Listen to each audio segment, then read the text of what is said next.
Assalamualaikum warahmatullahi wabarakatuh. Dan sampailah kita di bagian terakhir cerita dari Griyo Sewu Demit. Terima kasih buat teman-teman yang sudah menyimak ceritanya sampai di sini. Dan terima kasih juga buat Bang Restu Wiraatmaja yang telah mengizinkan saya membawakan cerita ini. Dan kita masuk ke ceritanya.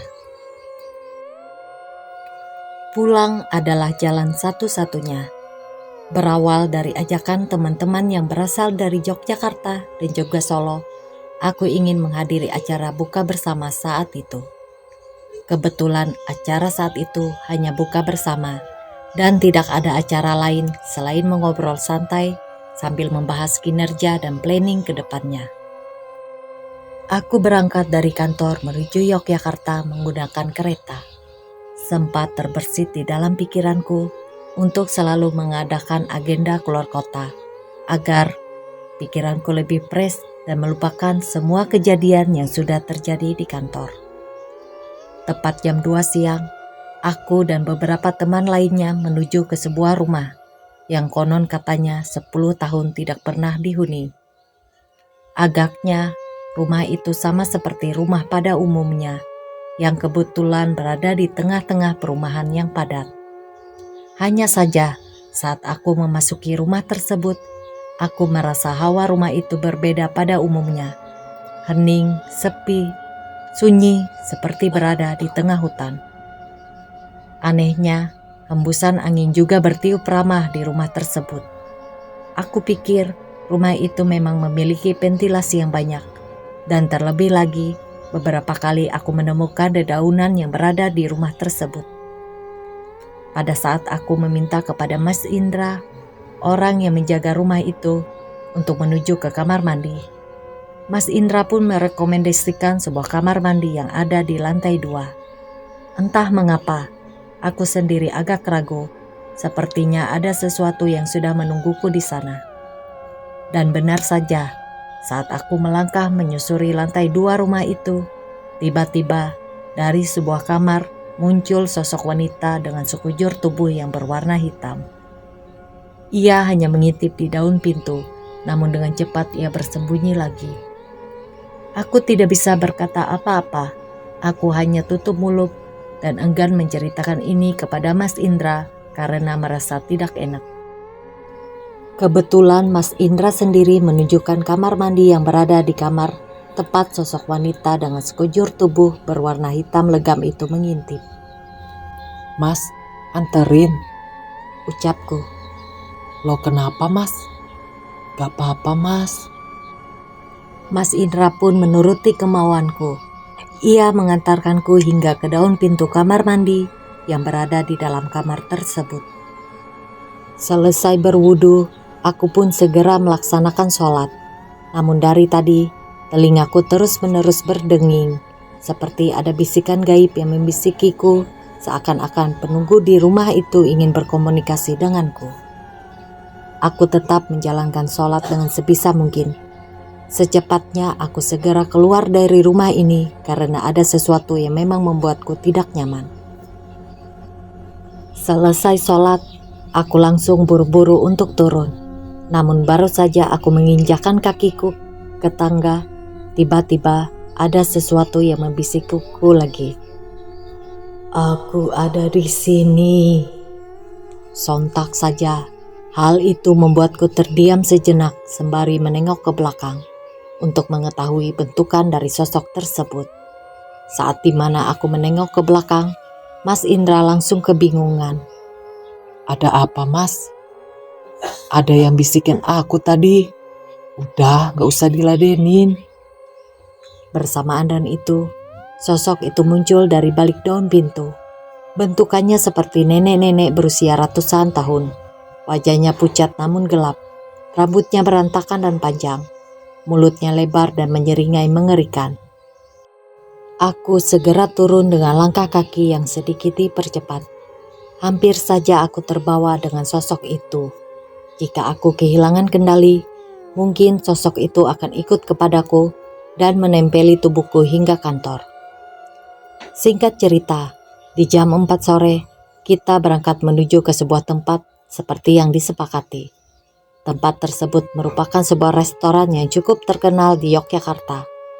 Aku sangat menyukai pemandangan Yogyakarta tak kalah sinar matahari akan sirna. Warna langitnya indah seperti jalanan Yogyakarta yang memberikan kenyamanan bagi para pelancong yang menyusuri tiap sudut tempat ini. Tepat di pukul 5 sore, kami datang di salah satu restoran yang sudah terlebih dahulu kami reservasi. Di sana, aku dan beberapa teman yang lain kembali membicarakan terkait hal-hal yang memang dimitoskan dan juga beberapa obrolan memecah tawa yang seringkali dijadikan sebagai topik utama. Berkisar jam 6 kurang, kami akhirnya melakukan buka bersama dan menyantap makanan yang sudah kami pesankan.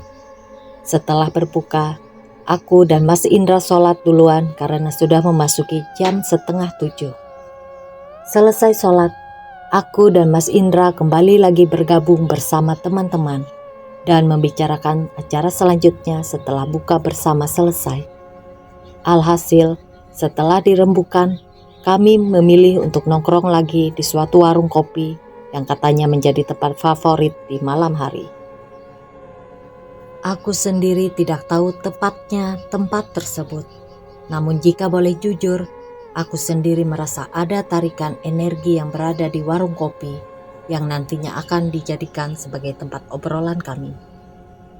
Tepat jam 10 malam, kami tiba di tempat yang nantinya akan dijadikan sebagai tempat tongkrongan kami berikutnya. Tempatnya cukup unik, berada di sekitaran pepohonan. Meja-mejanya benar-benar menggambarkan sebagai warung kopi yang klasik dan estetik. Akhirnya, kita semua pun memesan kopi dan aneka minuman yang dijajakan oleh warung tersebut. Sembari mengobrol terkait kehidupan sehari-hari, aku menatap wajah Mas Indra yang kebetulan merasakan hal yang sama seperti apa yang aku rasakan. Mas Indra sama sepertiku. Ia memiliki sebuah intuisi dan kepekaan yang mungkin lebih kuat daripada aku. Bedanya, jika Mas Indra sudah bisa mengendalikan dan mampu mencegah diri dari gangguan dan ketempelan. Sedangkan aku sendiri masih belum bisa mengendalikan diri. Terkadang aku masih mudah ketempelan dan gampang bocor. Tiba saat di mana makanan dan minuman itu disajikan. Sembari mengobrol, aku menyantap gorengan pisang dan kopi hitam yang sudah tersedia di meja. Awalnya kita membahas pembahasan yang umum dan tidak menyangkut kepada masalah mitos dan lain sebagainya. Namun entah mengapa, ketika pemilik dari warung itu ikut bergabung, suasana menjadi berubah. Aku merasa ada gesekan energi yang sangat kencang, dan benar saja, pemilik dari warung tersebut dulunya adalah seorang abdi dari Keraton Yogyakarta. Dia sepertinya memahamiku. Aku yang menghindari kontakan mata dengannya, tetap saja pemilik warung itu memberikan pertanyaan-pertanyaan yang selalu menyudutkanku. Mas, aku tahu kamu bisa lihat apa yang ada di belakangku kan? Aku masih terdiam, sembari menatap Mas Indra dan yang lainnya. Aku menahan sebisa mungkin untuk tidak menggubris semua perkataannya. Di belakangku ada apa saja, Mas? Aku masih membungkam diri. Berat rasanya untuk menceritakan hal tersebut kepada pemilik warung yang mungkin saja ini menjadi sebuah tantangan terbaruku. Dan yang terakhir, saat dirinya terus memaksa aku untuk bisa menceritakan lebih detail terkait sosok penjaga yang berada di belakangnya, tubuhku langsung melemas sewaktu menatap wajahnya. Dek, lagi-lagi aku kehilangan kendali. Aku tidak mampu melihat apapun. Yang aku tahu, aku mendapati seorang pria yang mengenakan pakaian ala keraton. Ia menarik tanganku menuju sebuah tempat dan memberitahuku terkait apa yang akan terjadi di masa depan. Akan aku tunjukkan sesuatu kepadamu, nak, ucap pria yang menggunakan pakaian ala keraton itu. Aku terdiam. Tubuhku tidak bisa merespon sama sekali. Apakah aku berada di dimensi lain? Semua tampak gelap. Hanya ada cahaya di suatu ruangan bersamaan dengan sebuah benda seperti peti yang berukuran kubus, dan di dalamnya terdapat sebuah rahasia. Peganglah keris ini, nak. Sewaktu-waktu kamu akan mengungkapkan sejarah hanya dalam satu sentuhan. Insya Allah, ucap pria tersebut. Aku pun memegang keris tersebut, dan saat tanganku menyentuh keris itu, aku langsung terbawa ke suatu zaman di mana aku melihat penyebaran agama Islam yang dilakukan oleh orang-orang terdahulu. Pasukan berkuda dan seseorang yang berada di sana. Aku mengenalinya. Ia mirip seperti orang yang sekarang berada di sampingku. maaf mbah, jenengan sinten nggih? Pria itu tersenyum. Dia memberikan sebuah nama yang membuat sekujur tubuhku merinding hebat. Aku Amangkurat I.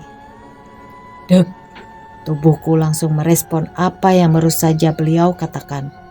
Bersamaan dan itu, seorang wanita yang berada di belakangnya langsung menyapa. Aku akan ikut dan menjagamu sampai ke pantai utara. Tubuhmu sangat harum, ucap seorang wanita yang menamakan dirinya sebagai Simbah Putri. Tidak lama kemudian, tubuhku disentuh oleh Mas Indra. Ia menyadari jika aku baru saja terbawa ke sebuah dimensi lain. Mas, sudah, jangan kelamaan di sana. Ayo kita pulang, tubuhmu bocor lagi ya. Stasiun Yogyakarta jam 6 pagi. Tepat jam 6 pagi, aku memesan tiket arah pulang ke kantor. Saat itu, tubuhku masih sedikit lemas dan badan terasa pegal-pegal. Mungkin efek ketempelan semalam tadi membuat tubuhku sedikit kurang sehat. Untungnya, kereta datang tepat waktu. Aku segera memasuki gerbong dan mencari tempat duduk yang sudah tertera di dalam tiket. Perjalanan dari Jogja menuju kantorku memakan waktu berkisar 5 jam. Waktu ini sudah termasuk cepat, karena kebetulan suasana masih dalam keadaan puasa. Tubuhku berkontraksi dengan panasnya wilayah Pantura saat itu. Tepat jam 12 siang, aku tiba di kantor. Di sana aku sudah mendapati beberapa anak kantor yang kebetulan sudah menunggu. Namun entah mengapa, pundakku terasa berat. Aku pikir ini adalah efek semalam yang masih terasa hingga sampai ke kantor. Akhirnya aku memutuskan untuk beristirahat selepas melaksanakan sholat zuhur. Tepat jam 4 sore aku terbangun. Dari sinilah kejadian yang akan mengganjal terjadi. Berawal dari jendela kamarku yang tiba-tiba bergerak dengan sendirinya. Padahal tidak ada angin yang berhembus dengan kencang. Mungkin ada orang lain yang saat itu masuk ke kamar ketika aku tertidur. Tapi anehnya, saat aku menanyakan ke beberapa anak kantor, mereka mengatakan tidak ada satupun anak kantor yang memasuki kamarku. Dari sinilah aku sadar bahwa ada sesuatu yang mengikutiku yang berasal dari Jogja. Aku pikir itu adalah sosok-sosok yang mungkin memiliki tingkatan yang tidak terlalu tinggi dan bersifat endemik. Akan tetapi, tepat setelah aku berbuka puasa, saat dimana aku keluar dari rumah yang sekaligus menjadi kantorku, tiba-tiba sosok wanita dengan mengenakan pakaian seperti penari telah berdiri di dekat pohon pisang.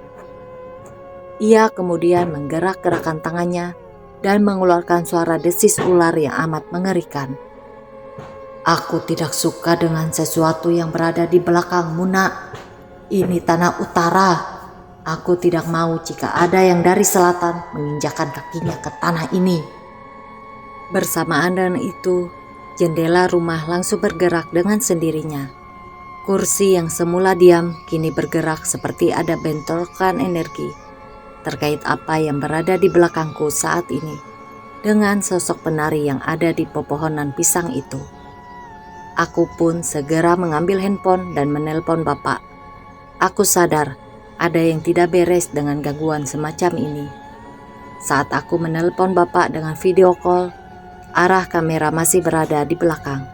Dan saat aku menggantinya ke arah depan, bapak langsung terkejut. Tunggu, arahkan lagi ke kamera belakang, ucap bapak dengan tegas. Aku pun mengarahkan lagi kamera tersebut ke arah belakang. Tepat saat di mana aku mengarahkan kamera ke arah belakang, Bapak pun langsung mengatakan sesuatu. "Kamu habis dari mana?" Tanya Bapak. "Jogja, Pak." "Walah, pantes. Kenapa, Pak?" "Yang di utara marah karena kamu bawa sesuatu dari Jogja." "Siapa, Pak?" Bapak pun langsung mengatakan sosok yang berada di pantai utara. "Bagian dari Dewi Lancar tidak menyukai kehadiran si Mbah Putri yang berada di belakangmu." Mengetahui hal tersebut, aku pun langsung meminta kepada Bapak untuk membantuku. Bapak pun segera menyuruhku untuk pulang ke rumah agar aku tidak mendapatkan gangguan lagi di sana. 3 hari setelahnya, aku pun meminta izin kepada Pak Hartawan untuk pulang ke rumah dengan alasan untuk berlebaran di sana. Untungnya Pak Hartawan membolehkanku untuk pulang lebih cepat, mengingat aku adalah orang satu-satunya yang secara lokasi sangat jauh dari kantor. Singkat cerita, setibanya di rumah, aku langsung disuruh oleh Bapak untuk membaca bacaan yang telah Bapakku berikan.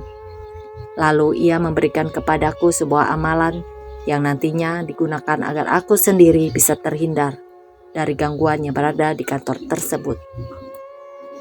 Namun aku masih belum paham mengapa rumah tersebut memiliki penghuni yang sangat panjang hingga aku menyebutnya sebagai Griyo Sewu Demit. Bapak pun menjelaskan secara rinci terkait rumah tersebut. Di dalam rumah itu sendiri terdapat orang-orang yang beraneka ragam bentuknya. Beberapa dari mereka juga memiliki pegangan yang dengan pegangan itu sendiri mampu menjerap energi-energi dari luaran. Belum lagi, rumah tersebut berdekatan dengan lokasi pantai utara. Jadi tidak salah jika rumah itu memiliki penghuni yang sangat banyak dan beraneka ragam. Sampai saat dimana aku tidak lagi kembali ke kantor, hingga 1 bulan lamanya, aku mendapatkan banyak laporan terkait penghuni dari rumah tersebut. Banyak anak kantor juga yang mendapatkan gangguan, seperti gangguan dari sosok wanita dan pria asing yang sering memasuki ke kamar depan dan terus berlalu lalang di depan kamar. Kata Bapak, mereka yang berada di sana mencariku, karena aku sendiri sudah lama tidak menempati rumah yang sekaligus menjadi kantor. Dan kasus terakhir yang ada di rumah tersebut adalah sewaktu ada anak kantor yang sedang melakukan syuting. Lalu kuntilanak yang berasal dari kamar mandi mengganggunya hingga memberikan trauma yang sangat mendalam. Untuk informasi terakhir, rumah itu masih digunakan. Dan beberapa kali aku sendiri menulis kisah ini di kamar tempat sosok pocong pertama kali muncul. Di kamar itu, aku menulis tepat di jam 12 malam. Kebetulan aku sedang menulis part 3 dari kisah Griyo Sewu Demit ini. Bersamaan dan itu, muncul sosok kuntilanak dari jendela, bersamaan dengan munculnya suara gamelan di malam hari. Alhasil, banyak pembaca yang sensitif yang merasakan kejanggalan di part tersebut. Dan memang benar, part 3 adalah part yang paling sensitif untuk saat ini. Namun aku sendiri tidak memaksakan jika apa yang aku rasakan ini dapat dipercaya. Karena memang aku menulis ini sebagai bahan pelajaran dan pengalaman untuk kedepannya. Bersamaan dan itu, aku sendiri meminta maaf apabila ada segala kesalahan dalam kepenulisan atau apapun. Alhamdulillahnya, sudah mendapatkan izin dari teman-teman kantor untuk membawakan kisah yang berada di Griyo Sewu Demit ini untuk diceritakan di salah satu channel YouTube ternama yaitu Prasetyo Muhammad dengan judul Rumah 1000 Setan. Respon dan orang-orang sekitaran kantor pun baik. Tentunya kisah ini adalah pengalaman pribadi dariku yang merupakan sebuah pengadaptasian sosial akan sebuah rumah yang sekaligus menjadi kantor yang sampai saat ini masih menyimpan misteri. Terima kasih atas segala supportnya. Semoga Allah Subhanahu wa Ta'ala membalas semua kebaikan teman-teman yang turut meramaikan membaca dan mendukung cerita-cerita penulis. Amin. Segala dokumentasi gak diupload di sini karena takut ada yang tahu lokasinya. Sapurane yo teman-teman semua. Dan sebagai penutup, saya mengucapkan beribu-ribu terima kasih kepada kantor yang benar-benar memberikan saya kesempatan untuk bisa bekerja di ranah frekuensi yang sama. Matur nuwun. Dan cerita ini selesai.